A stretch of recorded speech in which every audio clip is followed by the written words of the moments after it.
Hey guys, so welcome, and this is how to change a name in Windows.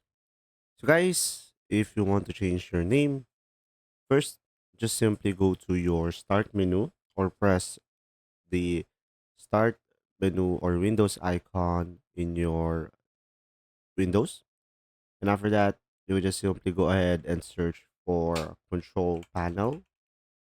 So now here, click on the Control Panel over here, guys. And now over here, you should be able to see user accounts. So from here, click on it. And after that, at the very top, you will have here user accounts as well. So make sure to select that. And right over here, you will have multiple options. You can make changes to your account in your PC settings, change name, account type, and manage account over here. So pretty much you will have everything over here. So now, you will just simply select change your account name. And after that, from here, you could provide your new name account right away.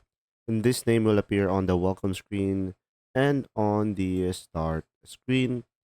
And after that, you will just simply select change name and you should be able to change your name. I hope this video helped you understand more. Thanks for watching.